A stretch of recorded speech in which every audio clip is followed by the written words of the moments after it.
তো আজকে একেবারে সমাপনী রজনী, আমাকে আপনারা প্রধান অতিথি রেখেছেন, শুকরিয়া।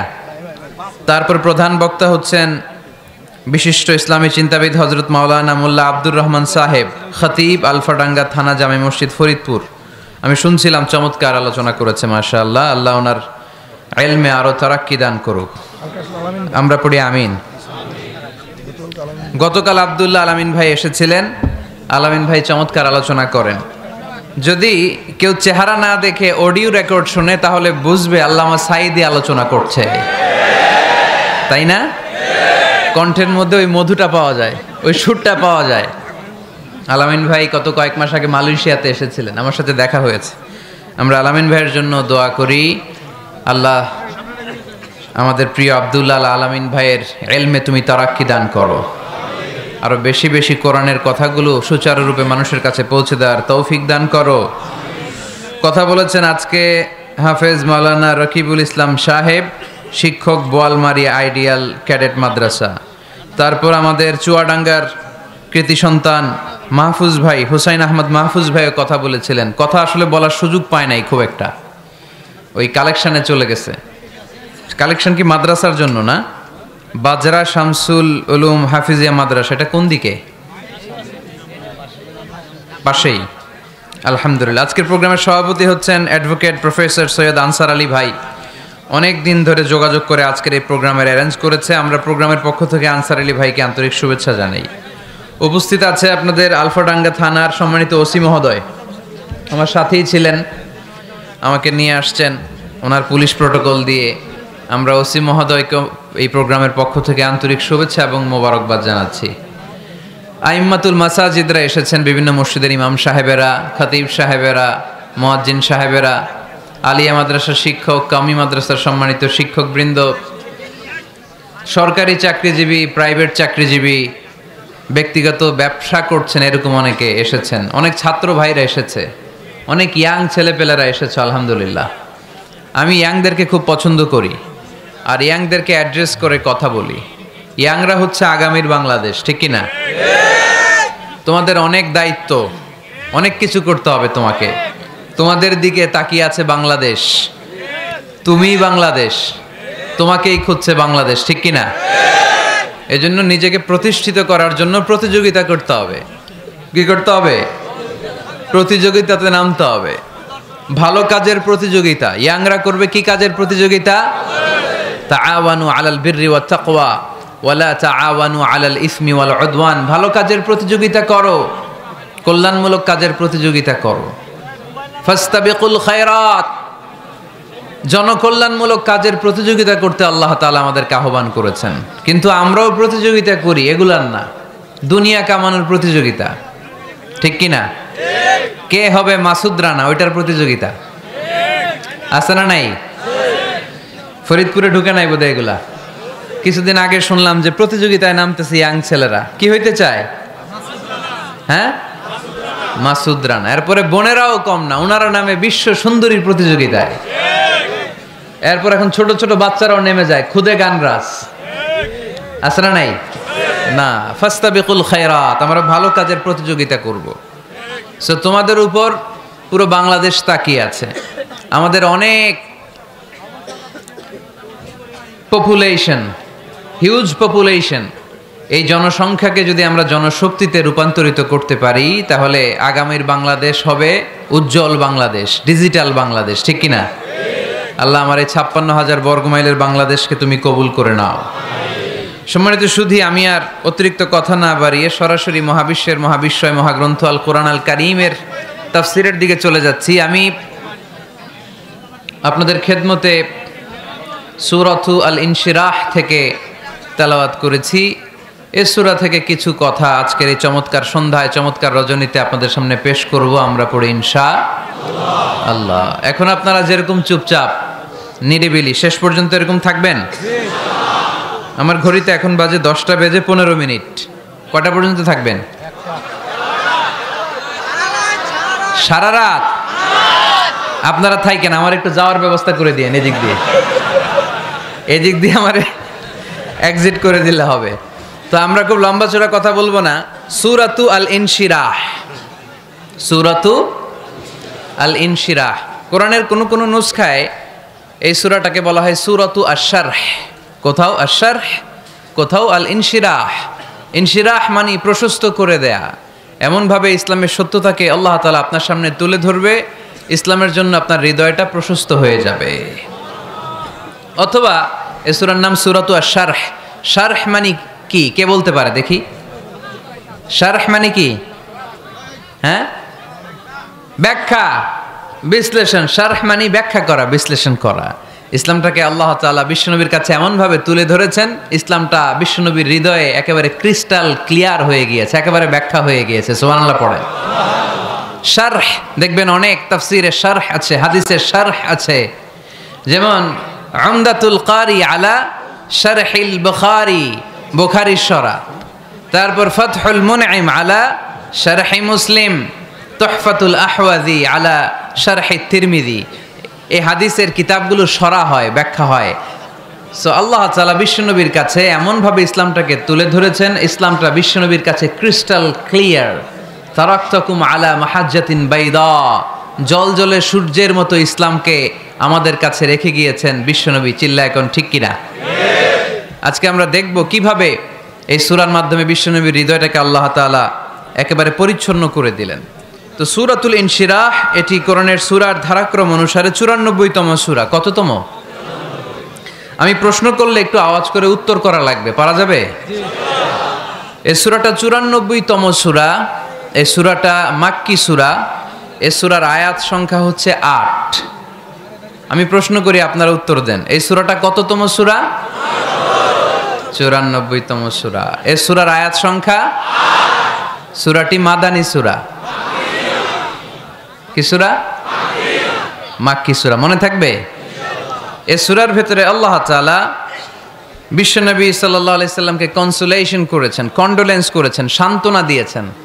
এটা মোটিভেশনাল সূরা, এটা পেইন রিলিভিং সূরা। যাদের অন্তরে ব্যথা, জ্বালা, যন্ত্রণা, যারা কষ্টে জর্জরিত, তাদের জন্য এই সূরার ভেতরে পেইন রিলিভ পিল দিয়ে দিয়েছে কে? আল্লাহ। ইযা ইশতাদ্দাত বিকাল বালওয়া ফাফাক্কির ফি আলাম নাশরাহ ফাউসরুন বাইনা ইউসরাইনি ইযা ফাক্কারতাহু তাফরাহ। যখন তোমার মন খারাপ হয় তুমি সূরা ইনশিরাহ তেলাওয়াত করো, কারণ সূরা ইনশিরাহর ভেতরে আল্লাহ এমন মোটিভেশনাল কথা রেখে দিয়েছেন, এমন ইন্সপায়ারেশন রেখে দিয়েছেন, আপনি পড়লেই আপনার হৃদয়টা শীতল হয়ে যাবে। এই সূরাটাকে আমরা 3 ভাগে ভাগ করব। এই সূরার প্রথম 4 আয়াতে আল্লাহ তাআলা বিশ্বনবীর প্রতি কি নেয়ামত দিয়েছেন সেটার বর্ণনা করেছেন। প্রথম 4 আয়াতে নেয়ামতের বর্ণনা, তারপরের 2 আয়াতে বিশ্বনবীকে দিয়েছেন সান্ত্বনা, আর শেষ 2 আয়াতে দিয়েছেন দিক নির্দেশনা।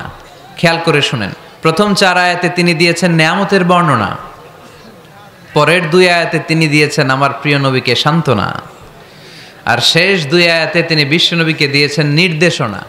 দেখি মনে রাখতে পেরেছেন কিনা? প্রথম 4 আয়াতে নেয়ামতের বর্ণনা, পরের 2 আয়াতে সান্ত্বনা, শেষ 2 আয়াতে দিক নির্দেশনা। তার মানে প্রথম 4 আয়াতে মার্সি এন্ড দ্য বাউন্টিজ, পরের 2 আয়াতে condolence and consolation, and finally শেষ 2 আয়াতে গাইডলাইন। তো আসুন আমরা দেখি কি সান্ত্বনা দিল, কি নিয়ামতের বর্ণনা দিল। আল্লাহ বললেন, আলাম নাশরাহ লাকা সাদরাক, নবী হে, আমি কি আপনার হৃদয়কে উন্মোচিত করে দেইনি? আমি কি আপনার বক্ষদেশকে প্রশস্ত করার মাধ্যমে সত্যকে আপনার সামনে তুলে ধরিনি? বিল ঈমান ও বিনূরিল কোরআন, কোরআনের নূর দিয়ে আর ঈমান দিয়ে আপনার হৃদয়টারে প্রশস্ত করে দিয়েছে কে? আল্লাহ। ফামাই ইউরিদিল্লাহু আন ইয়াহদিয়াহু ইয়াশরাহ সাদরাহু লিল ইসলাম, যাকে আল্লাহ হেদায়েত দিতে চায়, যাকে আল্লাহ হেদায়েতের পথের পথিক বানাতে চায়, তার জন্য, ইসলামের জন্য তার হৃদয়টাকে আল্লাহ খুলে দেন। বিশ্বনবীর হৃদয়টাও এরকম খুলে গেল। বিশ্বনবী টের পেলেন ইসলাম ছাড়া মানবতার মুক্তির আর কোনো সম্ভাবনা নেই। ইসলাম মানুষের মুক্তি নিশ্চিত করতে পারে। ইসলাম দিয়ে এই ঘুণে ধরা সমাজকে ঠিক করা যাবে। ইসলামকে যদি প্র্যাকটিস করা না যায় তাহলে এই মজুদদারির যে সমস্যা বাংলাদেশে চলছে এটাকে বন্ধ করা যাবে না। ইসলাম থেকে প্রেসক্রিপশন না নিলে চাঁদাবাজি বন্ধ হবে না, টেন্ডারবাজি বন্ধ হবে না, শুধু দুদকের অফিস থেকে বসে বসে দুর্নীতি দমন করা যাবে না। এজন্য ইসলাম থেকে প্রেসক্রিপশন নিতে হবে। আল্লাহ তাআলা বললেন, আলাম নাশরাহ লাকা সাদরাক, নবী হে, ইসলামের জন্য আপনার হৃদয়টাকে কি আমি খুলে দেইনি? সত্য কি আপনার সামনে আমি তুলে ধরিনি? আপনাকে আমি আলাম নাজআলকা আহলাল হিম্মা, আপনার কি হিম্মতওয়ালা আমি বানাইনি? ইসলাম যখন আপনার হৃদয়ে ক্লিয়ার, আপনি বিশাল শক্তির সামনে দাঁড়িয়ে হাজার মানুষের সামনে ইসলামের পক্ষে কথা বলবেন, আপনি কাউরে ভয় পাবেন না। চিল্লায় বলেন ঠিক কিনা? এজন্য আল্লাহ বললেন, আলাম নাশরাহ লাকা সাদরাকা ওয়া ওয়াদা'না আনকা বিজরাকাল্লাযী আনকাদা যাহরাক ওয়া রাফা'না লাকা যিকরাক। সুবহানাল্লাহ পড়েন।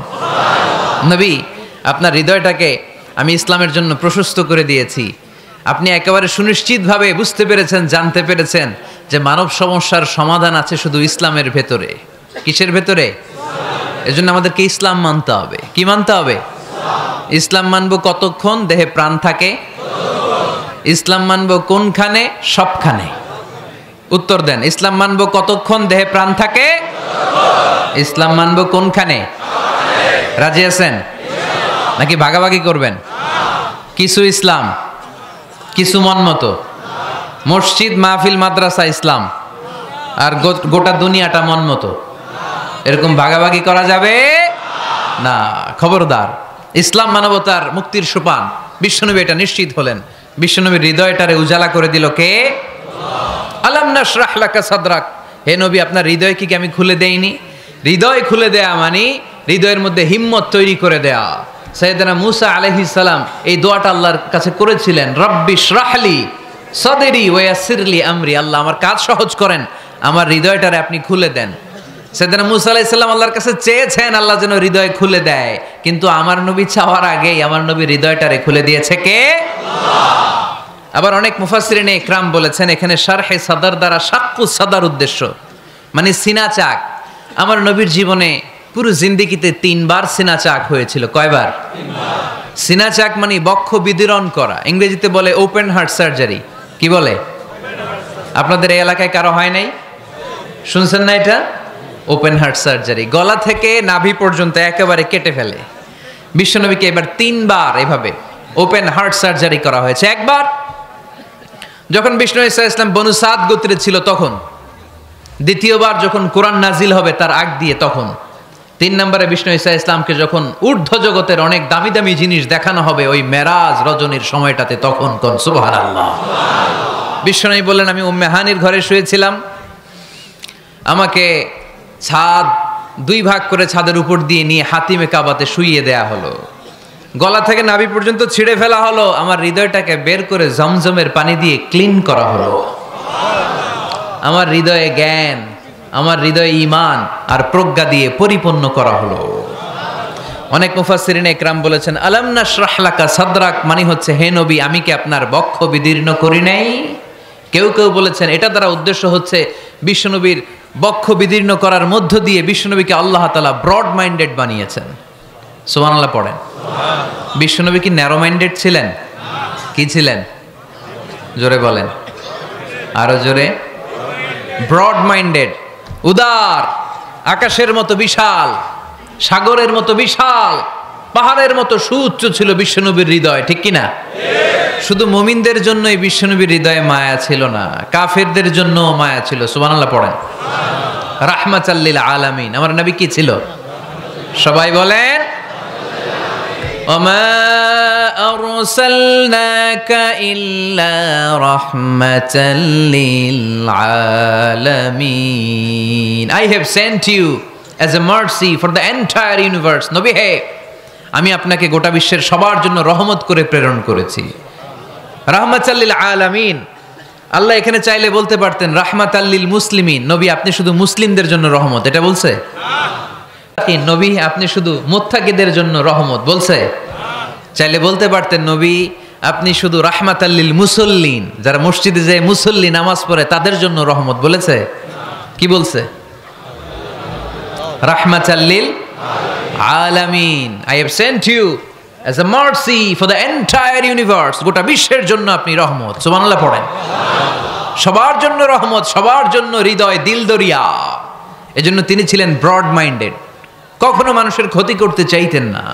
এমনকি যুদ্ধের ময়দানে যেখানে আপনি প্রতিপক্ষকে আঘাত করবেন সেখানেও বিশ্বনবী ক্ষয়ক্ষতিকে মিনিমাইজ করার ট্রাই করতেন। তিনি যখন খায়বার দুর্গে আক্রমণ করবেন তার মিলিটারিকে, বিষ্ণু ইসা ইসলাম মিলিটারিকে 5 ভাগে ভাগ করতেন। 5 ভাগে ভাগ করতেন। কি কমান্ডার ছিলেন তিনি! এক ভাগের নাম মুকদ্দমাতুল জাইশ, ফ্রন্ট উইং। ডান দিকে একটা থাকতো মাইমানা, বায়ে একটা থাকতো মাইসারা, মাঝখানে যে ব্যাটালিয়ন থাকতো এটার নাম কালব, পেছনেরটার নাম খালফ। সুবহানাল্লাহ পড়ে। এজন্য বিশ্বনবী যখন অ্যাটাক করতেন তখন সবাই বলতো যা আল মুহাম্মদ ওয়াল খামিস, মুহাম্মদ তার 5 উইং এর ব্যাটালিয়ন নিয়ে আমাদের উপর আক্রমণ করেছে। যুদ্ধের ময়দানে তিনি ঘোষণা দিতেন, খবরদার, এই যে ইহুদিদের উপর আক্রমণ করবা, যুদ্ধ করবা, কোনো নারীদের গায়ে হাত তুলো না, শিশুর গায়ে হাত তুলো না, বৃদ্ধ বৃদ্ধার গায়ে হাত তুলো না, খ্রিস্টান পাদ্রী বাবা যারা আছে, ফাদার অফ খ্রিস্টিয়ান, পাদ্রীদের গায়ে হাত তুলো না। যুদ্ধ করতে যে গবাদি পশু মেরো না, গাছপালাগুলো ভেঙো না। সুবহানাল্লাহ কইতে মনে চায় না? গেছে যুদ্ধ করতে, গেছে কি, কিন্তু ক্ষয়ক্ষতি মিনিমাইজ করার জন্য কি চেষ্টা করতেন! কি রহমতের নবী! সবাইকে সম্মান করতেন, সবাইকে মানুষ হিসেবে দেখতেন। আমরা ভাগ করে ফেলি, আমরা দেখা মাত্রই যদি দেখি মাথায় টুপি আর দাড়ি, তখনই ভাবা শুরু করি এটা কার মুরিদ? ঠিক সরসিনার মুরিদ, না চরমনায়ের মুরিদ, না আট্রসির মুরিদ, না অমুক জায়গার মুরিদ। অথবা আমরা বলতে শুরু করি কি জামাত করে, না খেলাফত মজলিস করে, না ইসলামী আন্দোলন করে, না তাবলীগ করে। ভাগাভাগি আছে না নাই? কিন্তু আমরা তাকে মানুষ হিসেবে দেখি না। আগে দেখতে হবে মানুষ। আপনার চোখ দিয়ে যা দেখবেন এগুলো মানুষ, এগুলো সবাই মানুষ। বিশ্বনবী মানুষ হিসেবে সবাইকে ট্রিট করতেন। সাহাবাদেরকে নিয়ে বিশ্বনবী বসে আছেন, একটা লাশ নিয়ে যাওয়া হচ্ছে, লাশ দেখে বিশ্বনবী দাঁড়িয়ে গেলেন। সাহাবারা বললেন, ইয়া রাসূলুল্লাহ, আপনি দাঁড়ালেন যে? ইন্নাহু ইয়াহুদি, এটা ইহুদির লাশ। ইন্নাহু ইয়াহুদি, এটা তো ইহুদির লাশ, বসেন, দাঁড়ালেন যে? বিশ্বনবী বললেন, আওয়ালাইসাত নাফসান, এটা কি মানুষ না? সুবহানাল্লাহ পড়বেন না? আওয়ালাইসাত নাফসান, হোক না ইহুদি, হোক না খ্রিস্টান, হোক না আস্তিক আর নাস্তিক, এটা কি মানুষ নয়? সে মানুষ। সবার উপরে মানুষ সত্য, তাহার উপরে নাই। মাখলুকাতের মধ্যে সবচাইতে বেশি শ্রেষ্ঠতম হচ্ছে মানুষ। বিশ্বনবী সবাইকে মানুষ হিসেবে ট্রিট করতেন। এজন্য বিশ্বনবী হচ্ছেন সবচেয়ে বেশি ব্রড মাইন্ডেড, মানে খোলা মনের, বড় মনের, দিল দরিয়া, ন্যারো মাইন্ডেড ছিলেন না। আমরা ন্যারো মাইন্ডেড, আমরা অল্পতে ঝগড়া বাঁধিয়ে দেই, আমরা অল্পতে অন্যকে গালমন্দ করি, আমরা অল্পতে ভাগাভাগি করি। ভাগাভাগি করবেন না, সহজ করে ইসলামকে উপস্থাপন করুন। আর দিন ও ইউসরুন লা উসরা ফি। আমার প্রিয় ফরিদপুরের ভাইয়েরা, দিন সহজ, এটার মধ্যে কাঠিন্যতা নাই। আমরা এটারে কঠিন বানাইছি। আমি প্রায় বিভিন্ন মাহফিলে বলি যে আল্লাহ ছাড় দেয় কিন্তু মাওলানা ছাড় দেয় না। আছে না নাই? আল্লাহ ঠিকই ছেড়ে দিয়েছে। মৌলবী ছাড় দেয় না। বিশ্বনবী সাহাবাদেরকে নিয়ে বসা, এক বেদুইন এসে মসজিদের ভিতরে উট ঢুকায় দিছে, মসজিদে নববীতে, আর মসজিদের মাঝখানে বসে পেশাব করা শুরু করে দিস। আপনাদের এখানে ফরিদপুরের সবচেয়ে বড় মসজিদ কোনটা? কি নাম? এই কেন্দ্রীয় জামে মসজিদের ভিতরে যদি এক হিন্দু ঢুকে পেশাব শুরু করে কি করবেন? হ্যাঁ, ওই কয় কোবায়ালামু। তো আবেগে ওরে পিটানো শুরু করবে সবাই। সাহাবারাও তাই শুরু করলেন, মারতে উদ্ধত হলেন। বিশ্বনবী বললেন, এই রাখো রাখো, ওরে পেশাব করতে দাও, পেশাব করতে দাও। এর কারণ, কেউ যখন ইউরিন পাস করে, স্টুল পাস করে, তখন এটা তাকে ধীরে সুস্থে করতে দিতে হয়। এজন্য টয়লেটে কেউ ঢুকলে জোরে বাড়ি দিবেন না। তাহলে খবর আছে, কাশি দিবেন, যে একটু কাশি দিবেন এরকম, হ্যাঁ, তো এরকম কাশি দিবেন। অথবা পায়চারি করবেন। যদি পায়চারি করেন তাহলে সে বুঝবে সামওয়ান ইজ ওয়েটিং আউটসাইড, সামনে একজন ওয়েটিং করতেছে বাইরে, আমাকে বেরোতে হবে। কিন্তু আপনি যদি ওরা ডাক দেন, কুদ্দুস রে, কুদ্দুস কইবা আমি নাই, কারণ এটা ভয়ঙ্কর একটা বিষয়। আপনি যখন ইউরিন পাস করছেন খুব স্মুথলি করতে হয়, তখন ডাক দিলে পেশাব আটকায় গেলে আপনার ভয়ঙ্কর রোগ হতে পারে। কি ফিলোসোফার ছিলেন, কি বড় ডাক্তার ছিলেন বিশ্বনবী মুহাম্মদ সাল্লাল্লাহু আলাইহি ওয়াসাল্লাম। বিশ্বনবী বললেন, ওরে ডেকো না, কাজ সারতে দাও। ইচ্ছা মতো বেটা পেশাব করার পরে বিশ্বনবী গেলেন, যে বললেন, তুমি যে পেশাব করেছো তুমি কি জানো এই জায়গাটা কি? বেদুইন বলে, না আমি তো জানি না এই জায়গাটা কি। বিশ্বনবী বললেন, এটা আমাদের ইবাদতগাহ। এটা আমাদের কি? ইবাদতগাহ। এখানে ঢুকে আমরা আমাদের রবরে ডাকি, আল্লাহরে ডাকি, আমরা নামাজ পড়ি, জিকির করি, তাসবিহ পড়ি। এটা আমাদের ইবাদতগাহ। কাজটা করা তোমার মোটেও ঠিক হয়নি। লোকটা অবাক হয়ে গেল, ঘটনা কি? তাদের ইবাদতগাতে আমি পেশাব করেছি আর আমাকে জামাই আদর, আর আমাকে এত সুন্দর করে বলে যে এটা ইবাদতগাহ। আমাদের ইবাদতগাহের ভিতরে যদি কেউ এরকম করতো, ওরে তো একেবারে সাইজ করে ফেলতাম। সে অবাক হয়ে গেল। সে জিজ্ঞেস করলো, হু আর ইউ? কে আপনি? বিশ্বনবী বললেন, না মুহাম্মদ সাল্লাল্লাহু আলাইহি ওয়াসাল্লাম, আমি শান্তির ধর্ম ইসলামের প্রেরণার বাণীবাহক। আমি লা ইলাহা ইল্লাল্লাহ মুহাম্মাদুর রাসূলুল্লাহ এই বাণী দিয়ে গোটা বিশ্বে বিপ্লব তৈরি করতে এসেছি।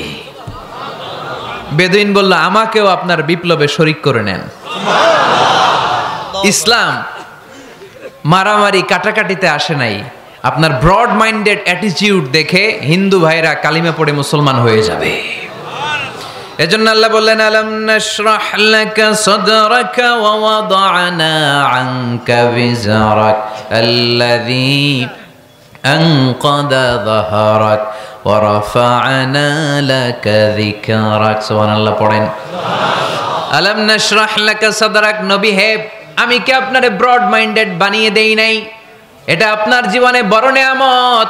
আপনি সংকীর্ণ মনা না, আপনি ছোট মনের মানুষ নয়, আপনি বিশাল হৃদয়ের মানুষ। ইসলামের জন্য আপনার হৃদয়টারে আমি নবী খুলে দিয়েছি।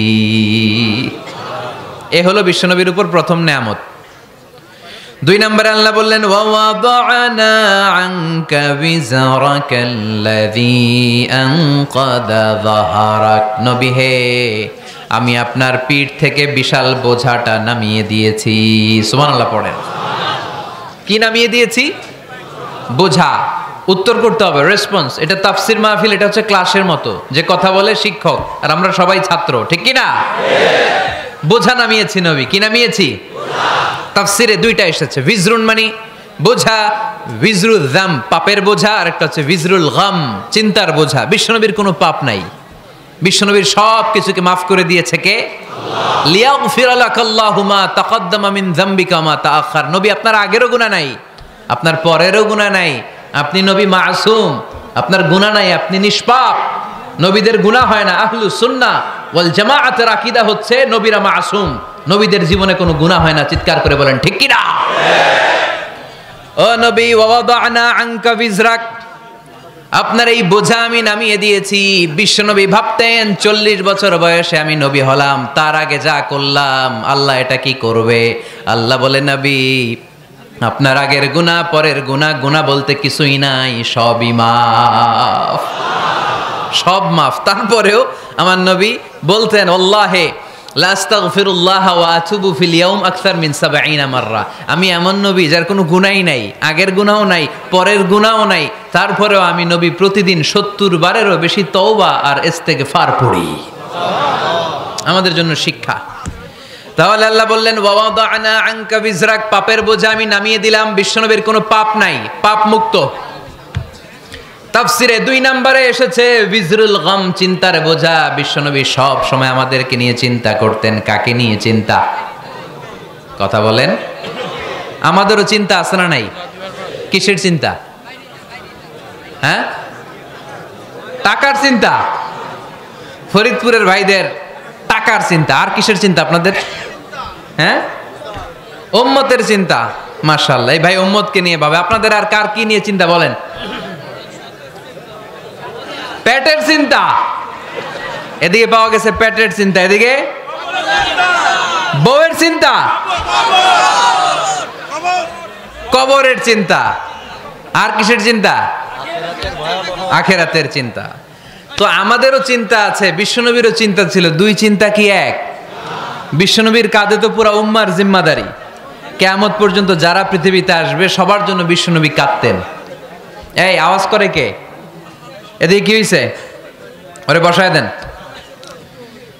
বিশ্বনবীর গোটা উম্মা নিয়ে চিন্তা। সব নবীকে আল্লাহ তাআলা একটা করে দোয়া দিয়েছিলেন আর বলেছিলেন, নবী একটা স্পেশাল দোয়া করার সুযোগ তোমাদেরকে দিলাম, ওই দোয়া করলেই কবুল হয়ে যাবে। কিন্তু সুযোগ পাবা জীবনে কয়বার? সবাই বলেন কয়বার? সব নবী কয়টা করে পাইছে? সব নবী তাদের দোয়াগুলো দুনিয়াতেই করে ফেলেছে। বিশ্বনবী বলেন লিকুল্লি নবিয়্যিন দাওয়া মুস্তাজাবা, এ দুনিয়াতে সব নবীদের একটা করে মুস্তাজাবুদ দাওয়া আছে। আল্লাহ বলেছে ও নবী একটা করে স্পেশাল দোয়া করার সুযোগ পাবা, দোয়াটা করা মাত্রই কবুল করে নেব। বিশ্বনবী বললেন এই পৃথিবীর বুকে যত নবী রাসূল দুনিয়ায় এসেছে সব নবীরা তাদের স্পেশাল দোয়া দুনিয়ায় করে ফেলেছে, ইল্লা আনা, কিন্তু আমি করি নাই। বিশ্বনবী বললেন ওয়া ইন্নী আখতাবিউ দাওয়াতি শাফাআতান লি উম্মতি ইয়াউমাল কিয়ামাহ, আমি আমার স্পেশাল দোয়াটা করি নাই। আমার স্পেশাল দোয়াটা আমি আমার গুনাহগার উম্মতকে বাঁচানোর জন্য কিয়ামত পর্যন্ত রেখে দিয়েছি। আমরা যেদিন বিপদে পড়ে যাব, যেদিন আমার আব্বা আমারে চিনবে না, আমি আমার আব্বারে চিনব না, নেতা তার কর্মীরে চিনবে না, কর্মী নেতারে চিনবে না, ঠিক কি না? পীর সাহেব মুরিদরে চিনবে না, মুরিদ পীর সাহেবরে চিনবে না, স্বামী তার স্ত্রীরে চিনবে না, স্ত্রী তার স্বামীরে চিনবে না। নবী থেকে শুরু করে, অলি থেকে শুরু করে, শহীদ থেকে শুরু করে সবার মুখে একটাই জিকির, ইয়া নাফসি ইয়া নাফসি ইয়া নাফসি। আকাশের সূর্যটা যেদিন মাথার কাছে চলে আসবে, জমিনটা তামার জমিন হয়ে যাবে, সূর্যের তাপে মাথার মগজগুলো ভাতের মাড়ের মতো গলে গলে নাকের ছিদ্র কানের ছিদ্র দিয়ে টপ টপ করে বেয়ে বেয়ে নিচে পড়বে। ওই কঠিন দিনে কেউ কাউরে চিনবে না। বিষ্ণু বললেন ওই দোয়াটা আমি দুনিয়ায় করি নাই, আমি বদরের যুদ্ধে মার খেয়েছি, উহুদের যুদ্ধে দাঁত ভেঙেছি, আমি না খেয়ে পেটে পাথর বেঁধেছি। আমি যদি ওই দিন দোয়া করতাম আল্লাহ দোয়া কবুল করে নিত, জান্নাতি খাবার দিয়ে দিত, আমার মায়ের খাওয়া লাগতো না, তায়েফে আমার রক্ত ঝরতো না, দোয়া করলেই কবুল। কিন্তু ওই দোয়াটা আমি দুনিয়ায় করি নাই, ওই দোয়াটা আমার জন্য, আপনার জন্য, আমাদের জন্য বিশ্বনবী জমা রেখে দিয়েছে। এজন্য বিশ্বনবীর চিন্তা আর আমাদের চিন্তা এক চিন্তা না, বিশ্বনবীর পুরা উম্মতের চিন্তা। কিয়ামত পর্যন্ত যত মানুষ আসবে সবাই আমার উম্মত, না জানি তাদের নসিবে কি হয়ে যায়। এই চিন্তার বোঝা বিশ্বনবীকে কাবু করে ফেলেছিল। আল্লাহ বললেন নবী নো টেনশন, কোনো টেনশন নাই, আপনার এই চিন্তার বোঝাকে আপনার পিঠ থেকে আমি আল্লাহ নিজ দায়িত্বে সরিয়ে নিলাম। এজন্য আল্লাহ বললেন আলাম নাশরাহ লাকা সাদরাকা ওয়া ওয়াদা'না আনকা বিজরাক আল্লাযী আনকাদা যাহরাক। যেই চিন্তার বোঝা আপনাকে কষ্ট দেয়, যেই চিন্তার বোঝা আপনারে পেরেশান করে তোলে, আপনার পিঠ থেকে ওই চিন্তার বোঝা নবী আমি সরিয়ে নিলাম। কি দিয়ে সরিয়ে নিল? কোরআনের আলো দিয়ে। আওয়াজ করে বলতে হবে কি দিয়ে? বিশ্বনবী মক্কায় দেখতেন মূর্তির পূজা হয়, আল্লাহর ঘরের ভিতরে 360টা মূর্তির পূজা। বিশ্বনবী দেখতে পেলেন দুর্বলের উপরে সবলের অত্যাচার, বিশ্বনবী দেখতে পেলেন নারীদেরকে অত্যাচার করা হয়। কন্যা সন্তান হলে বাবা তার মেয়েটাকে নিয়ে জঙ্গলের ভেতরে ঢুকে কিংবা মরুভূমির ভেতরে যে জীবিত দাফন করে দেয়। ওয়াইদাল মাউউদাতু সুইলাত ওয়াদুল বানাত। বিশ্বনবী এগুলো দেখতেন চারপাশে, দেখে এই পথহারা জাতিকে কিভাবে উদ্ধার করবেন, কি দিয়ে উদ্ধার করা যায়, এই টেনশনে বিশ্বনবীর পিঠ বাঁকা হয়ে গিয়েছিল। উপমা বাঁকা হয়ে গিয়েছিল, বিশ্বনবী সব সময় পেরেশান থাকতেন। আল্লাহ বললেন নবী টেনশনের দরকার নাই, হেরা গুহায় এমন একটা নূরের আলো দিয়ে আমি আপনারে আলোকিত করব যার মাধ্যমে সব পেরেশানি দূর হয়ে যাবে। আলাম নাশরাহ লাকা সাদরাকা ওয়া ওয়াদা'না আনকা বিজরাক আল্লাযী আনকাদা যাহরাক। আপনাকে পেরেশান বানিয়ে দেয় এরকম সব চিন্তার বোঝা আমি আল্লাহ সরিয়ে নিলাম। সুবহানাল্লাহ। দুইটা নেয়ামত শুনলাম, এবার 3 নম্বর নেয়ামত আল্লাহ বললেন ওয়া রাফা'না লাকা যিকরাক। এই আয়াতটা মুখস্থ করতে হবে আজকে, আমার সাথে সাথে পড়েন ওয়া রাফা'না লাকা যিকরাক। সবাই বলেন নাই, পড়েন ওয়া রাফা'না লাকা যিকরাক ওয়া রাফা'না লাকা যিকরাক। নবী হে, আপনার সম্মানকে আমি আকাশচুম্বী করেছি। I have dignified your status high and high, the highest peak. আপনার মর্যাদা উঠাতে উঠাতে আকাশ বাতাস ছাপিয়ে সাত আকাশ কাঁপিয়ে আরশের উপরে নিয়ে গিয়েছি। আপনার মর্যাদা আমার পরপরই, স্রষ্টার পরে পুরো সৃষ্টিকুলের উপরে বিশ্বনবীর মর্যাদা আছে না নাই? এজন্য আল্লাহ বললেন ওয়ারাফা'না লাকা যিকরাক, ও নবী আপনার মর্যাদা সম্মান আমি আকাশচুম্বী করেছি।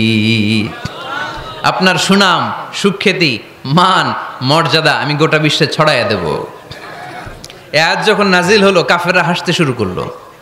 কাফেররা বলে মোহাম্মদ বেটা বলে কি, ও জানে বাঁচবি কিনা ওইটাই তো সন্দেহ। আমরা যেই ষড়যন্ত্র পাকাচ্ছি ও জানে বাঁচবি কিনা সে এটাই সন্দেহ, তার নাম গোটা বিশ্বে ছড়াবে কি করে আমরা দেখে নেব। আল্লাহ বলেন তোরা আমার নবীর সুনাম সুখ্যাতি ছড়ানোর ব্যাপারে বাধা তৈরি করবি, তোরা আমার নবীর ব্যাপারে অপপ্রচার চালাবি, তোদের অপপ্রচারকেই আমি আমার নবীর প্রচার মাধ্যম বানিয়ে দেব। তোরা করবি অপপ্রচার।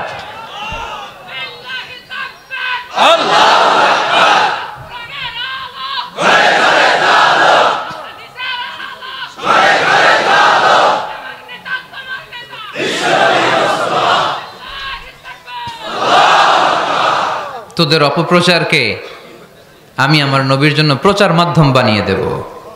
এরকম অনেক সময় হয় না যে কেউ কেউ অপপ্রচার করে কারো বিরুদ্ধে, এটা তার জন্য প্রচার হয়ে যায়। কেউ অপপ্রচার চালায়, আল্লাহর মেহেরবানিতে ওইটা তার পাবলিসিটি হয়ে যায়। তার আলাদা করে প্রচার বিভাগের টিম তৈরি করা লাগে না, তার বিরোধীরাই তার প্রচার বিভাগের কাজে নেমে পড়ে। বিশ্বনবী বললেন তোরা, আল্লাহ বললেন তোরা আমার নবীর সুনাম সুখ্যাতিকে থামাবি, তোদের মাধ্যমে আমি বিশ্বনবীর সুনাম সুখ্যাতি গোটা বিশ্বে বুলন্দ করে দেব। আবু জাহেল ঘোষণা দিল খবরদার, হজের মৌসুম, হাজী সাহেবরা গোটা বিশ্ব থেকে আসবে, আমার দলের কর্মীরা তোরা যেটা করবি সেটা হচ্ছে হাজীদের কাছে যে বলবি মক্কায় নতুন এক পাগল আসছে, নতুন এক জাদুকর আসছে, নাম মুহাম্মদ। নাউজুবিল্লাহ পড়বেন না? খবরদার হাজী সাহেবেরা এই পাগলের কাছে যেও না। সব হাজিরা গোটা বিশ্ব থেকে এসে মক্কার মিনা প্রান্তরে তাঁবুর ভিতরে ঢুকেছে, আর আবু জাহেলের টিম মেম্বাররা সব তাঁবুর ভিতরে উকি মাইরা কয় খবরদার নতুন পাগল আইছে। সবাই কয় নাম কি? কয় মুহাম্মদ। নতুন পাগল এসেছে, নাম মুহাম্মদ। নতুন জাদুকর এসেছে, তার নাম মুহাম্মদ। খবরদার তার কাছে যেও না, তার কথা শোনো না, শুনলে তোমরাও পাগল হয়ে যাবা, তোমরাও পাগল হয়ে যাবা। সে এত বড় জাদুকর, মুহাম্মদ সাল্লাল্লাহু আলাইহি ওয়াসাল্লাম এত বড় জাদুকর, তার জাদু দেখলে তার কথা শুনলে হাজবেন্ড ওয়াইফের মধ্যে সম্পর্ক বিচ্ছিন্ন হয়ে যায়। সে এত বড় জাদুকর, তার কথা শুনলে বাবা আর ছেলের সম্পর্ক ছিন্ন হয়ে যায়। সে এত বড় জাদুকর, তার কথা শুনলে বন্ধু বন্ধু আলাদা হয়ে যায়। খবরদার হাজী সাহেবরা, তোমরা হজ করতে এসেছো করো, জমজমের পানি খাও আর খেজুর নিয়ে যাবা বাড়িতে, কিন্তু মুহাম্মদ সাল্লাল্লাহু আলাইহি ওয়াসাল্লামের কাছে যাওয়া যাবে না। আচ্ছা আপনারা বুঝে শুনে উত্তর দেন। এই যে লক্ষ লক্ষ হাজী মিনার তাঁবুতে বসা, আর আবু জাহেলের লোকটা যে বললো নতুন জাদুকরের নাম মুহাম্মদ, তার কাছে যেও না, এই লক্ষ লক্ষ হাজিরা এর আগে জীবনেও মুহাম্মদ সাল্লাল্লাহু আলাইহি ওয়াসাল্লামের নাম শুনছে?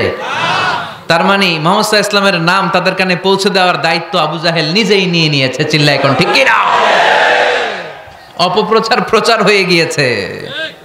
আর সবাই মনে মনে ভাবে কয় কি এত বড় জাদুকর, হজ করি আর না করি এর না দেখা যাওয়া যাবে না।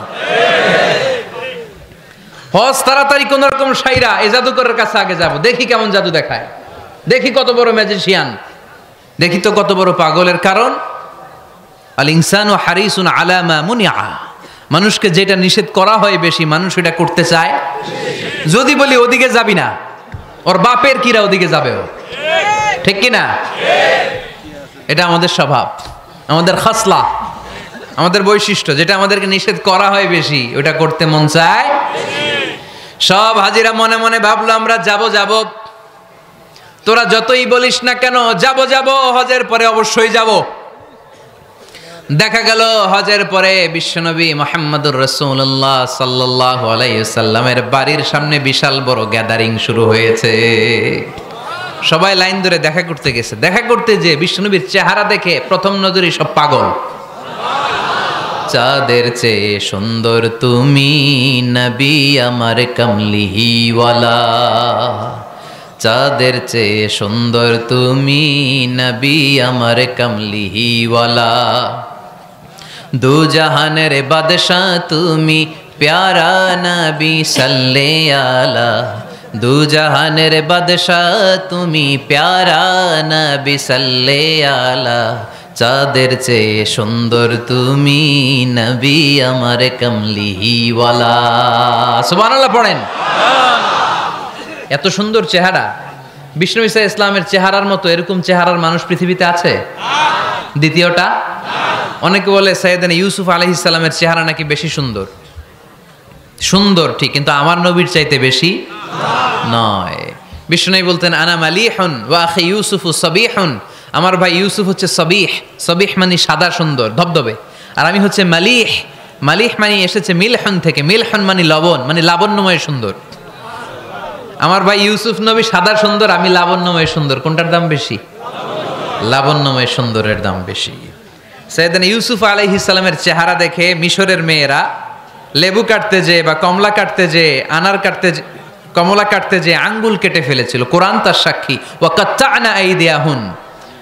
আম্মাজান আয়েশা রাদিয়াল্লাহু তাআলা আনহা যখন এই ঘটনা শুনেছেন, তিনি মিশরের মেয়েদেরকে ডাক দিয়ে বলেছেন, ও মিশরের মেয়েরা, তোমরা ইউসুফ নবীর সৌন্দর্য দেখে লেবু কাটতে যে আঙ্গুল কেটেছ, আমার স্বামী পেয়ারা নবী মুহাম্মদ রাসূলুল্লাহর চেহারা যদি তোমরা দেখতা, তাহলে লেবু কাটতে যে আঙ্গুল নয়, কলিজাটা কেটে টুকরা টুকরা করে দিতা।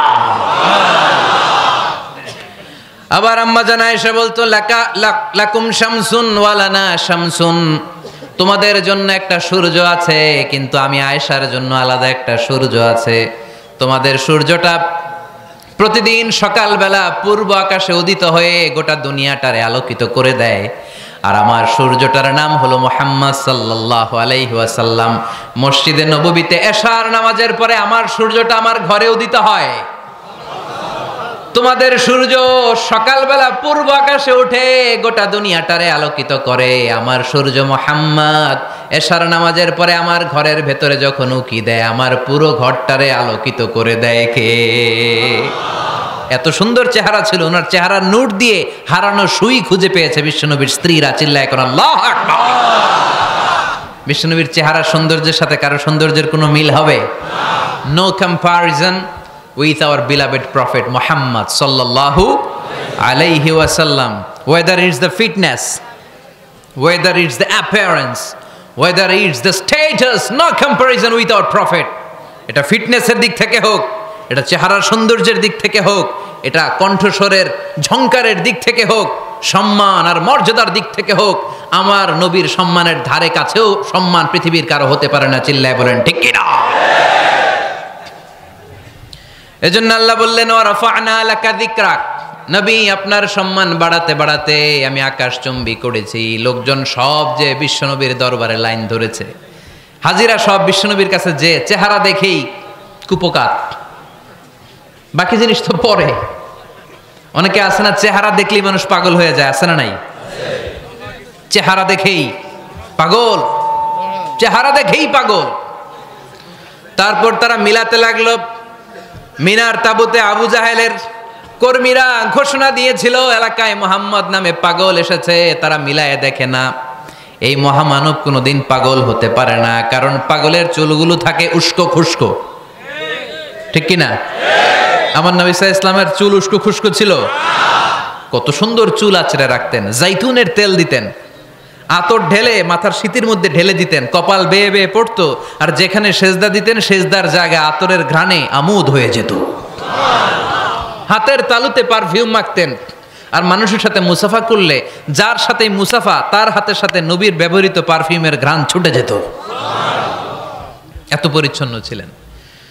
তারা বিশ্বনবীর চেহারার সাথে আবু জাহেলের বক্তব্যের মিল খুঁজে পায় না। তারা বলে, না, এই লোক কখনো পাগল হতে পারে না।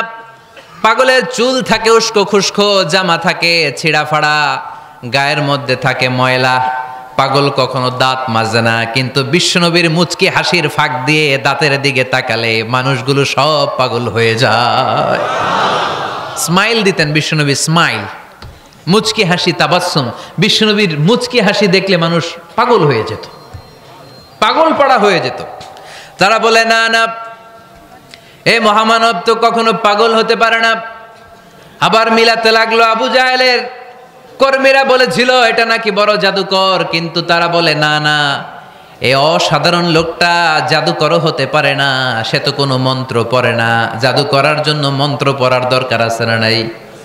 বিষ্ণুনবী কি মন্ত্র পড়তো? বিশ্বনবী কি পড়ে শোনাতো? চিল্লায় বলেন, কি পড়ে শোনাতো? কোরআন শোনাতো। এত সুন্দর কণ্ঠ ছিল বিশ্বনবীর, পাগল হয়ে যেত মানুষ শুনতে শুনতে, পাগল পাড়া হয়ে যেত, বিমুগ্ধ হয়ে যেত। তারা সবাই বলতে আরম্ভ করলো, আবু জাহেল তুমি মিথ্যাবাদী, তবে তোমাকে ধন্যবাদ এরকম একটা মানুষের সাথে পরিচয় করিয়ে দেওয়ার জন্য। সুবহানাল্লাহ কইলেন না? আমরা মেনে নিতে পারলাম না সে পাগল নয়, জাদুকর নয়, সে হলো এই জামানার পয়গাম্বার। আমরা পড়ে নিলাম লা ইলাহা ইল্লাল্লাহু মুহাম্মাদুর রাসূলুল্লাহ সাল্লাল্লাহু আলাইহি ওয়াসাল্লাম। ওয়া রাফা'না লাকা যিকরাক, নবী হে এইভাবে আমি আপনার সম্মানকে বাড়িয়েছি। হাইসুমা যুকিরতু যুকিরতা মাই, নবী যেখানে আমার নাম নেওয়া হবে আমার পর পর আপনার নামও নেওয়া হবে। পড়েন সুবহানাল্লাহ। যেখানে আমার আল্লাহর নাম তারপরে আমার নবীর নাম আছে না নাই? কালিমার ভেতরে লা ইলাহা ইল্লাল্লাহ আমার আল্লাহর নাম শোভা পায়, তারপরে মুহাম্মাদুর রাসূলুল্লাহ দ্বিতীয় বাক্যে আমার নবীর সুন্দর নামটা আছে না নাই? কালেমার মধ্যে প্রথমে আল্লাহর নাম, তারপরে নবীর নাম। হাইসুমা যুকিরতু যুকিরতা মাই, নবী কিভাবে আপনার মর্যাদা আমি বাড়াবো জানেন? যেখানেই আমি ওইখানেই আপনি, যেখানে আমার নাম নেওয়া হবে তারপরেই সৃষ্টিকুলের মধ্য থেকে শুধু আপনার নাম নেওয়া হবে। সুবহানাল্লাহ পড়েন। আপনার উম্মতেরা গোটা বিশ্বে সালাত আদায়ের জন্য আজান দিবে, আজানের প্রথম 4 বাক্যে আমি আল্লাহর বড়ত্ব আল্লাহু আকবার, তারপরের 2 বাক্যে আমি ছাড়া কোনো ইলাহা নাই এটার সাক্ষ্য দেয়া হবে, তারপরের 2 বাক্যে সবাই সাক্ষ্য দিতে বাধ্য আপনি ছাড়া দুনিয়ায় আর কোনো শেষ রাসূল নাই। তার মানে আজানের মধ্যেও আমার আল্লাহর নামের পরে আমার নবীর নাম আছে না নাই? এরপর আমরা একামত দিয়ে জামাত শুরু করি। এই জামাতের আগে যে একামতটা দেই, এই একামতেও আল্লাহর নামের পরে আমার নবীর নামটা আছে না নাই? আল্লাহু আকবার, আল্লাহু আকবার, আশহাদু আন লা ইলাহা ইল্লাল্লাহ, আশহাদু আন্না মুহাম্মাদার রাসূলুল্লাহ সাল্লাল্লাহু। তার মানে আজানে আমার নামের পরে আপনার নাম, একামতে আমার নামের পরে আপনার নাম। নামাজের শেষে যখন আমরা শেষ বৈঠকে বসি সেখানে বিশ্বনবীর উপর দুরূদ আছে না নাই? তার মানে সব জায়গায় বিশ্বনবীর নাম নেয়াকে আবশ্যক করে দিয়েছে কে? নবী হে এই গোটা বিশ্বের ভেতরে সূর্য উঠবে, সূর্য ডুববে, শীত যে গ্রীষ্ম আসবে, দিন যে রাত আসবে, এক মুহূর্তের জন্য আপনার নামের আলোচনা থামবে না। চিল্লায় বলো ঠিক কি না? রাফা'না লাকা যিকরাক, I have dignified your status very high, very high, অনেক উপরে নিয়েছি, আকাশ বাতাস ছাপিয়ে, সাত আকাশ কাঁপিয়ে আরশ পর্যন্ত আমি আপনার মর্যাদাকে বুলন্দ করেছি। এই পৃথিবীতে যত আসমানি কিতাব এসেছিল সবগুলো আসমানি কিতাবে বিশ্বনবীর নাম উল্লেখ করেছে কে? তার মানে তাওরাতের ভেতরে বিশ্বনবীর নাম আছে না নাই? ইনজিলে, জাবুর, সুহুফে ইব্রাহিম, সুহুফে মূসা, আল্লাযী ইয়াজিদুনাহু মাকতুবান ইনদাহুম ফিত তাওরাতি ওয়াল ইনজিল। ইহুদিরা খ্রিস্টানরা বিশ্বনবীর মানতে চাইতো না। তারা বলতো মুহাম্মদ তোমার নাম তো আমাদের কিতাবে নাই। বিশ্বনবী বললেন পড়ো। তারা পড়তে পড়তে বিশ্বনবীর জায়গাটা লুকিয়ে রাখতো, যেখানে বিশ্বনবীর নাম ওরা এভাবে ধরে রাখতো। বিষ্ণু সাল্লাল্লাহু আলাইহি ওয়াসাল্লাম এক সাহাবাকে বললেন আমি তো ওদের ভাষা বুঝি না, তুমি ওদের ভাষা বুঝে দেখো কোন জায়গায় চোরামিটা করে। প্রতিটা কিতাবের প্রতিটা পাতায় পাতায় বিশ্বনবীর নাম আছে না নাই? সাইয়েদনা আদম আলাইহিস সালাম থেকে শুরু করে ঈসা আলাইহিস সালাম পর্যন্ত যত নবী এসেছে সব নবী সুসংবাদ দিয়েছে যে একজন নবী আসবে, যেই নবী আসার মধ্য দিয়ে এই আম্বিয়া আলাইহিমুস সালাম পৃথিবীতে আসার যে ধারাবাহিকতা, এই সিলসিলা, এই চেইনকে আল্লাহ তাআলা কাট অফ করে দিবে। সাইয়েদনা আদম তার বংশধরদেরকে বলেছে, নূহ আলাইহিস সালাম তার প্রজন্মকে বলেছে, ইব্রাহিম আলাইহিস সালাম তার জেনারেশনকে বলেছে, মূসা আলাইহিস সালাম বনি ইসরাইলকে শুনিয়েছে। সর্বশেষ সাইয়েদনা ঈসা আলাইহিস সালাম এসে বলেছে ইয়াতি মিন বাদি ইসমুহু আহমদ, আমার পরে এমন এক নবী আসবে তার নাম চিল্লায় বলেন আহমদ। বড় বিশ্বস্ত সে কোন বন্ধু বলো বেশি বিশ্বস্ত, সে কোন বন্ধু বলো বেশি বিশ্বস্ত। কার কাছে মন খুলে দেয়া যায়, কার কাছে প্রাণ খুলে বলা যায়, হওয়া যায় অতি আশ্বস্ত, তার নাম আহমদ বড় বিশ্বস্ত। সুবহানাল্লাহ পড়েন। ইয়াতি মিন বাদি ইসমুহু আহমদ, আমার পরে এমন এক নবী আসবে তার নাম হবে আহমদ। এই নবীর পরে আর কোন নবী আছে? চিল্লায় বলেন লা নবিয়্যা বাদি ওয়ালা রাসূলা, আমার পরে কোনো নবীও নাই, আমার পরে কোনো রাসূলও নাই। তবে আমার পরে যদি নবী হওয়ার যোগ্যতা কারো থাকে, আমার উমরে ফারুক নবী হওয়ার যোগ্যতা রাখে। কোন নবী নাই, খাতামুন নবিয়্যিন, আমার পরে কোনো নবী নাই। তার মানে বিশ্বনবীর জীবনে 3 নম্বর নিয়ামত হলো রাফা'না লাকা যিকরাক, মর্যাদা আমি বাড়াতে বাড়াতে বাড়াতে বাড়াতে নবী অনেক উপরে নিয়েছি। আবার আল্লাহ আমাদেরকে ডেকে বললেন, ও ইমানদার বান্দারা শোনো, আমি স্বয়ং আল্লাহ তাআলা আমার ফেরেশতা বাহিনী নিয়ে এই নবীর উপরে স্বয়ং আমি দুরূদ পড়ি। ইন্নাল্লাহা ওয়া মালাইকাতাহু ইউসাল্লুনা আলান নবী ইয়া আইয়ুহাল্লাযীনা আমানু সাল্লু আলাইহি ওয়া সাল্লিমু তাসলিমা। পড়েন আল্লাহুম্মা সাল্লি আলা মুহাম্মদ ওয়া আলা আলি মুহাম্মদ কামা সাল্লাইতা আলা ইব্রাহিম وعلى آل إبراهيم إنك حميد مجيد اللهم بارك على محمد وعلى آل محمد كما باركت على إبراهيم وعلى آل إبراهيم إنك حميد مجيد চিৎকার করে পড়েন সুবহানাল্লাহ। এমন নবী যে নবীর উপর আল্লাহ নিজেই দুরূদ পড়ে, ফেরেশতারা পড়ে, এজন্য আমাদেরও পড়ার দরকার আছে না নাই? আবার আল্লাহ বললেন, নবী আপনি এমন নবী যেই নবীকে আমি হাউজে কাউসার দিয়েছি, লক্ষ লক্ষ নবীদের কাউরে কিয়ামতের দিন আমি হাউজে কাউসারের মালিক বানাবো না, শুধুমাত্র কেবলমাত্র একমাত্র আপনি ছাড়া। ইন্না أعطيناك الكوثر فصل لربك وانحر إن شانئك هو الأبتر سبحان الله পড়েন। এই হাউজে কাউসারের পানি খেতে চান, পান করতে চান? বিশ্বনবী না দিলে খাইতে পারবো আমরা? হাউজে কাউসার পান করতে চান কারা? হাত তুলে দেখান।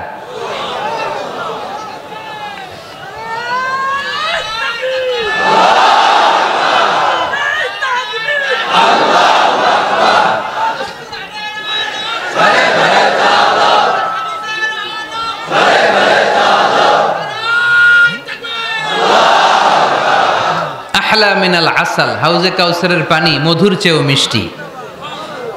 আবরাদু মিনাস সালজ, বরফের চাইতেও ঠান্ডা। আবিয়াদু মিনাল লাবান, দুধের চাইতেও সাদা। মান শারিবা মিনহা শারবাতান লাম ইয়াজমা আবাদা, এক ঢোক হাউজে কাউসারের পানি যে খাবে চিরকালের জন্য তার গলার তৃষ্ণা মিটে যাবে। ওই হাউজে কাউসার বিশ্বনবীকে দিয়ে বিশ্বনবীর মর্যাদা বাড়িয়েছে কে? আল্লাহ। আবার আল্লাহ বললেন, নবী পৃথিবীর অনেক নবীকে আমি নৈতিক বিজয় দান করেছি, কিন্তু সবাইকে আমি রাজনৈতিক বিজয় দান করি নাই। আপনাকে আমি এমন নবী করে দুনিয়ার বুকে পাঠিয়েছি, আপনাকে আমি নৈতিক বিজয় দান করেছি, পাশাপাশি রাজনৈতিক বিজয়ও দান করেছি। সুবহানাল্লাহ পড়া। বিশ্বনবী একাধারে যেমনি মসজিদে নববীর ইমাম ছিলেন, পাশাপাশি মদিনার রাষ্ট্রের প্রেসিডেন্ট ছিলেন, ঠিক কিনা? তার মানে ইমাম বা নেতা এমন হওয়া দরকার যে নামাজও পড়াতে পারে, আবার সমাজও শাসন করতে পারে, ঠিক কিনা? এমন নেতার দরকার আছে না নাই? এজন্য বিশ্বনবী বললেন, রাব্বি আদখিলনি মুদখালা সিদকিন ওয়া আখরিজনি মুখরাজা সিদকিন ওয়াজআলনি মিন লাদুনকা সুলতানান নাসীরা। ও আল্লাহ, আপনি আমারে সত্যতার সাথে মক্কায় রাখেন, বের করলেও সত্যতার সাথে বের করেন, আর আপনি আমাকে বিজয়ী শক্তি দান করেন। বিজয়ী শক্তি, রাজনৈতিক শক্তি বিশ্বনবী আল্লাহ তাআলার কাছ থেকে দোয়া করে চেয়ে নিয়েছেন। চিল্লায় বলেন ঠিক কি না? রাজনৈতিক শক্তির দরকার আছে না নাই? দরকার আছে। তা আস্তে করে বললেন কেন? রাজনৈতিক শক্তি থাকার দরকার আছে না নাই? দেখেন বাংলাদেশ সৃষ্টি হয়েছে কত সালে বলেন? কত সাল? বাংলাদেশের বার্থডে কবে? 1971-এ। এই 71 সালের পর থেকে আমাদের বাংলাদেশে সুদ আছে না নাই? কিন্তু সুদের বিরুদ্ধে ওয়াজ আছে না নাই? আলেম ওলামারা আজীবন সুদের বিরুদ্ধে ওয়াজ করছে। আমরা ওয়াজ আগে করতাম, এখন করতেছি, সামনেও করব, মাগার সুদ মরবে না। এর কারণ যেটা আইন করে প্রণয়ন করা হয় ওইটা ওয়াজ করে মারা যায় না, ওইটারে আইন করে নষ্ট করতে হয়। চিল্লায় বলেন ঠিক কিনা?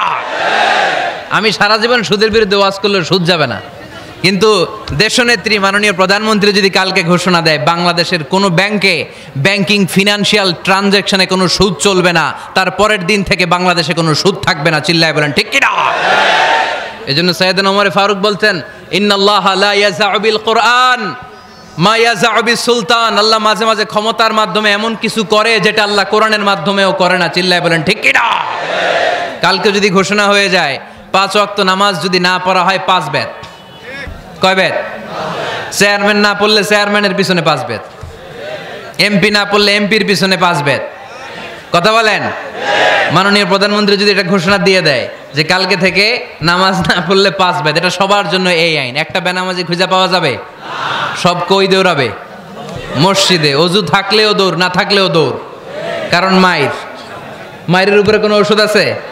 কথা বলেন? কারণ মায়েরে ভিটামিন আছে, মায়েরে কি আছে?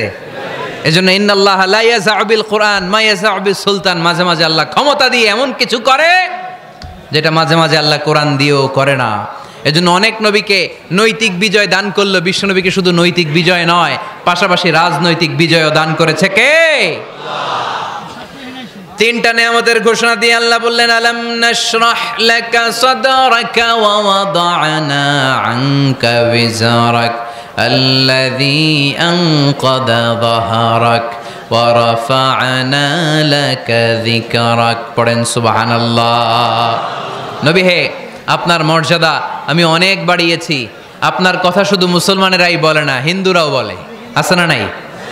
গতকাল এক হিন্দু ভাই আমার হাতে হাত রেখে শাহাদা বাক্য পাঠ করে গাজীপুরে মুসলমান হয়ে গেছে।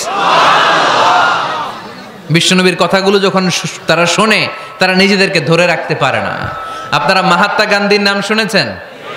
তিনি ভারতের অবিসংবাদিত নেতা। বিশ্বনবীর ব্যাপারে কমেন্ট করেছেন যে এরকম নেতা পৃথিবীতে আর দ্বিতীয়টা কখনো হবে না। মহাত্মা গান্ধী কি মুসলমান না হিন্দু? গোটা বিশ্বের খ্রিস্টানরা বিশ্বনবীকে নিয়ে এখন মাতোয়ারা। মাইকেল এইচ হার্ট খ্রিস্টান, একটা বই লিখে গোটা বিশ্ব কাঁপিয়েছেন, দি 100 a ranking of the most influential people and person in the world। পৃথিবী কাঁপানো 100 জন মনীষীর জীবনী নিয়ে একটা বই তিনি করেছেন। এই 100 জন মনীষীর জীবনীর মধ্যে যাকে নাম্বার 1 তিনি করেছেন তিনি হচ্ছেন আমার নবী, আপনার নবী, পেয়ারা নবী, বিশ্বনবী মুহাম্মদুর রাসূলুল্লাহ সাল্লাল্লাহু আলাইহি ওয়াসাল্লামের। মাইকেল এইচ হার্ট কি মুসলমান? সে একজন খ্রিস্টান। তার মানে ওয়া রাফা'না লাকা যিকরাক, বিশ্বনবীর সম্মান শুধু আমাদের মুখ দিয়ে প্রচারিত হয় না, ইহুদি, খ্রিস্টান, বৌদ্ধদের মাধ্যমেও বিশ্বনবীর সম্মানকে বাড়িয়ে দিচ্ছে কে? I have studied him, the wonderful man, in my opinion far from being antichrist, and he must be called the savior of humanity। খ্রিস্টানরা বলছে আমরা এই মুহাম্মাদের জীবনী গবেষণা করে পড়েছি, তাকে খ্রিস্টান বিরোধী বলা তো দূরের কথা, তাকে মানবতার ত্রাণকর্তা বলতে হবে। তিনি গোটা বিশ্বের জন্য সুপারম্যান হয়ে পৃথিবীতে এসেছে। As a father, as a teacher, as a lawgiver, as a lawmaker, Muhammad is the superman of the world। স্বামী হিসেবে, পিতা হিসেবে, নেতা হিসেবে, নবী হিসেবে মুহাম্মদ ইসলাম সাধারণ কোনো মানুষ নয়, তিনি গোটা বিশ্বের জন্য সুপারম্যান হয়ে পৃথিবীতে আগমন করেছে। ওয়ারাফা'না লাকা যিকরাক। নবী দুশ্চিন্তা করবেন না, টেনশন করবেন না, আমি আপনার সম্মানকে বাড়িয়ে দেব। এই তিনটা নিয়ামতের বর্ণনা সূরা ইনশিরাহের ভিতরে বর্ণনা করলেন কে? এরপরে রাব্বুল আলামিন বিশ্বনবীকে নিয়ামতের বর্ণনার ঘটনা শুনিয়ে বিশ্বনবীকে সান্ত্বনা বাণী শোনাচ্ছেন আর পড়ছেন, ফা ইন্না মাআল উসরি ইউসরান ইন্না মাআল উসরি ইউসরা নবী গো নিশ্চয়ই কষ্টের পরে আছে আনন্দ, দুঃখের পরেই আছে সুখ। সুবহানাল্লাহ। কষ্টের পরে আনন্দ, দুঃখের পরে। The struggle is in permanent in our life. দুঃখ কষ্ট এটা আমাদের জীবনে পার্মানেন্ট না, এটা সাময়িক। আচ্ছা আওয়াজ করে উত্তর দেন তো, এক বছরে কয়দিন আপনাদের ফরিদপুরে? কয়দিন? 365 দিন। গত 365 দিনে না খেয়েছিলেন কয়দিন?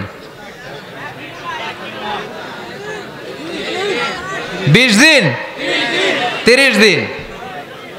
তার মানে অল্প কিছুদিন না খেয়েছিলাম, সারা বছরই খেয়েছিলাম, ঠিক কিনা? আচ্ছা, তো 365 দিনে অসুস্থ ছিলেন কয়দিন? 4-5 দিন, কিংবা 20 দিন, কিংবা 1 মাস, কিংবা 56 দিন, কিংবা 65 দিন। তার মানে বাকি 300 দিন আরামে ছিলাম কি ছিলাম না? তার মানে আমাদের জীবনে দুঃখ বেশি না আনন্দ বেশি? সুখ বেশি না কষ্ট বেশি? এজন্য আল্লাহ বললেন খবরদার, মুমিন কখনো হেরে যায় না, মুমিনের হারাবার কিছু নাই। মুমিনের জীবনে যদি আনন্দ আসে, মুমিন শুকরিয়া করে, শুকরিয়া করলে সওয়াব আছে না নাই? আর মুমিনের জীবনে যদি দুঃখ আসে, মুমিন সবর করে, ধৈর্য ধরে, ধৈর্যেও সওয়াব আছে না নাই? তাহলে আমাদের সব দিক দিয়েই তো লাভ। আনন্দের দিনগুলাতে শুকরিয়া করব, আর দুঃখের দিনগুলাতে ধৈর্য ধরবো, দুইটার মধ্যে সওয়াব আছে না নাই? এজন্য বিশ্বনবী বললেন আজাবান লি আমরিল মুমিন, মুমিনের বিষয়টা খুবই আশ্চর্যের। ফাইন আসাবাতহু সাররাউন শাকারা, মুমিন যদি আনন্দে থাকে সে শুকরিয়া করে, শুকরিয়া করলে লাভ আছে না নাই? ওয়াইন আসাবাতহু দাররাউন সাবারা, আর দুঃখে পড়লে সে সবর করে, ধৈর্য ধরে, ধৈর্য ধরলে সওয়াব আছে না নাই? তার মানে আমাদের হারাবার কিছু আছে। মাঝে মাঝে আল্লাহ আমাদেরকে দুঃখ কষ্ট দিয়ে পরীক্ষা করতে চান, এগুলো আমাদের জন্য খারাপ নয়। এই দুঃখ কষ্ট বিপদ আমাদের কোমরকে সোজা করে, আমাদের পায়ের মাটিকে শক্ত করে। চিল্লায় বলেন ঠিক কিনা? প্রতিকূল পরিবেশে কিভাবে বাঁচতে হয় এই দুঃখ কষ্ট আমাদেরকে শিখায়। এজন্য মুমিন বান্দার বৈশিষ্ট্য হচ্ছে দুঃখ কষ্ট বেদনা জ্বালা এগুলোতে সে আপসেট হয় না, সে হাল ছেড়ে দেয় না, সে ভরসা রাখে একজনের উপর। চিল্লায় বলতে হবে তিনি কে? আল্লাহ। কারণ মুমিন জানে রাত্রি যত গভীর হয়, অন্ধকার তমানিসা ভেদ করে সুবহে সাদিক হয়। মুমিন জানে গর্ভবতী নারীর পেটের ব্যথা যেই দিন বাড়তে থাকে, ওই দিনই নতুন মেহমান আগমনের সময় ঘনাতে থাকে। মুমিন জানে তার জীবনে দুঃখ কষ্ট বিপদ যত বাড়তে থাকে, সুখের দিন কাছে আসতে থাকে। এজন্য মুমিনের হারাবার কিছু নেই। ফা ইন্নামা আল উসরি ইউসরা, ইন্নামা আল উসরি ইউসরা। নবী হে, কষ্টের পরেই আছে আনন্দ, দুঃখের পরেই আছে সুখ। আপনি সমস্যায় পড়েছেন, ওই সমস্যার সমাধানও আছে না নাই? এই পৃথিবীতে এমন কোন সমস্যা আছে যেটা সমাধান নাই? কথা বলেন। সমস্যা তৈরি করেছে কে? আবার সমাধানও দিয়েছে কে? Allah doesn't create a lock without its key. আল্লাহ কখনো চাবি না বানাইয়া ওইটার তালা বানায় নাই। কথা কন। তালাও যেহেতু আছে, ওই তালার চাবিও বানিয়েছে কে? মা আনজালাল্লাহু দাআন ইল্লা আনজালাল্লাহু লাহু শিফা। আল্লাহ দুনিয়ায় এমন কোন রোগ পাঠায় নাই যেই রোগের ঔষধ বানায় নাই, এমন কোন রোগ নাজিল করে নাই যেই রোগের কোনো চিকিৎসা বানায় নাই, হয়তো সেটা আবিষ্কার হয় নাই। অনেকে ক্যান্সারের কথা বলতে পারেন যে হুজুর ক্যান্সার এমন রোগ, এই ক্যান্সার তার নাই কোনো অ্যান্সার, কিন্তু বিজ্ঞানীরা বলতেছে এটারও অ্যান্সার আবিষ্কৃত হচ্ছে। সুবহানাল্লাহ কইবেন না? কিছু কিছু ক্ষেত্রে হয়েও গিয়েছে। এজন্য দুঃখের পরেই আছে সুখ, কষ্টের পরেই আছে আনন্দ। এই দুনিয়াটাই এরকম, কষ্টের পরই আনন্দ। দেখবেন তারাবির নামাজ 20 রাকাত পড়তে কষ্ট লাগে না? কোমরে ব্যথা, হাঁটুতে ব্যথা, কিন্তু 20টা রাকাত যখন শেষ করে মসজিদ থেকে বের হই, একটা আনন্দ আছে না নাই? কষ্ট করে পরীক্ষার জন্য প্রিপারেশন নিলেন আপনি কয়েক মাস, কিন্তু ফলাফল যখন ভালো হয় তখন একটা আনন্দ আছে না নাই? সারাদিন রোজা রাখলেন রমজানে, কি কষ্ট, তৃষ্ণায় গলা ফেটে যায়, কিন্তু ইফতারির সময় যখন রুহাবজা শরবতটা খাই কেমন লাগে? একটা আনন্দ আছে না নাই? এজন্য আল্লাহ বললেন فإن مع العسر يسرا إن مع العسر يسرا। ও নবী, কষ্টের দিন মক্কায় অল্প কিছু দিন, মদিনাতে আনন্দের দিন অপেক্ষা করছে। আমাদের জীবনে যদি দুঃখ কষ্ট আসে আমরা ধৈর্য ধরবো, তাওয়াক্কুল করবো একজনের উপর, তিনি কে? আল্লাহ। কারণ আমরা বিশ্বাস করি কষ্টের দিন এটা চিরকালের জন্য নয়, সামনে আনন্দের দিন আমাদের জন্য সেট করে রেখেছে কে? তাহলে আমরা সূরাতুল ইনশিরাহ থেকে 3টা নেয়ামতের বর্ণনা শুনলাম, বিশ্বনবীকে কি সান্ত্বনা দেয়া হলো সেটা শুনলাম। এবার 2টা গাইডলাইন শুনে তাফসীর আমরা শেষ করব। শুনতেছেন? কষ্ট হচ্ছে? তো উঠা বসা করতেছেন কেন? উঠলেন কারা কারা? শেষ করে দিব? দোয়া করে দেই। কি গাইডলাইন দিলেন শুনবেন? কে কে শুনবেন না হাত তোলেন।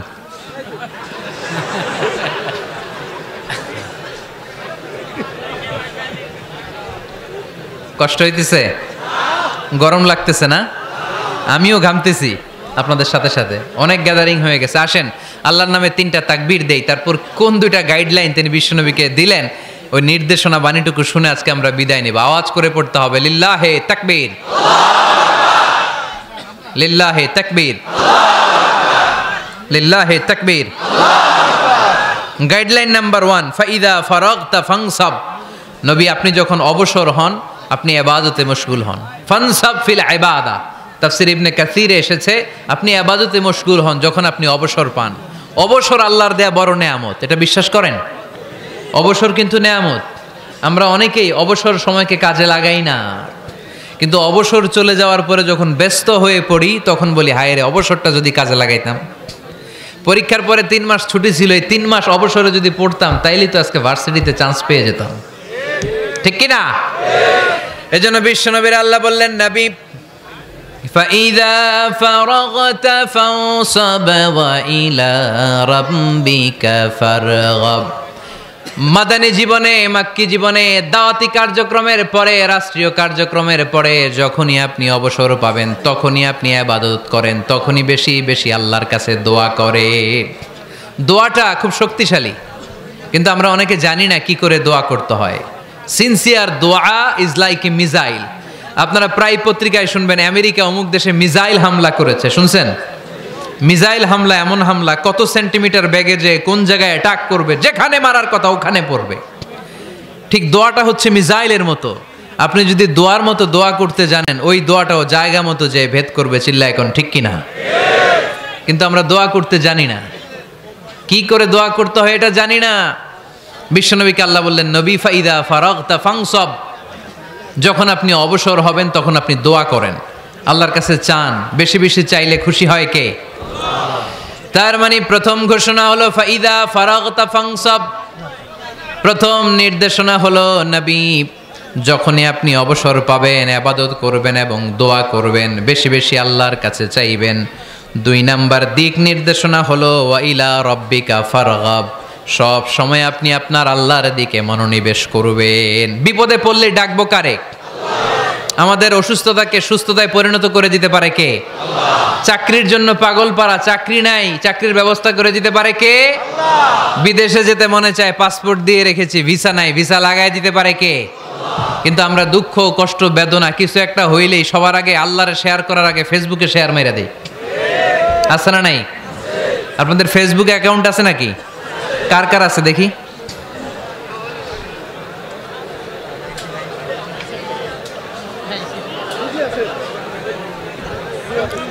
আছে আছে। এটার জন্য আমরা ভালো কাজে লাগাই, ঠিক কিনা? আপনি চাইলেই এমন ভাবে ফেসবুক ফ্রেন্ড লিস্ট করতে পারেন যারা ভালো ভালো জিনিস শেয়ার করে, যারা মোটিভেশনাল জিনিস শেয়ার করে, ইসলামের পক্ষে কথা বলে। আপনার এক একটা শেয়ারে অনেকের জীবন বেঁচে যেতে পারে, ঠিক কিনা? একজন মুমূর্ষ রোগীকে বাঁচাতে রক্তের প্রয়োজন, রক্তের গ্রুপ এ পজিটিভ। যারা রক্ত দান করতে আগ্রহী তারা এই নাম্বারে যোগাযোগ করুন। ফেসবুকে মাঝে মাঝে এরকম নিউজ আসে না নাই? আপনি just you put down in share, শেয়ারের মধ্যে একটা পুট করে দিলেন, একটু শেয়ার মেরে দিলেন, ছড়িয়ে পড়লো হাজার হাজার ফেসবুক ফ্রেন্ডদের কাছে। তাদের অনেকে ব্লাড দিতে আগ্রহী, সে তাড়াতাড়ি যে সেখানে ব্লাড ডোনেট করে আসলো। আপনার একটা শেয়ারের কারণে বেঁচে গেল অনেকগুলো প্রাণ। চিল্লা এখন ঠিক কিনা? রক্তদানের মতো শ্রেষ্ঠ ইবাদত হতে পারে? আমরা মনে করি শুধু জিকিরি ইবাদত, আমরা মনে করি শুধু নামাজি ইবাদত।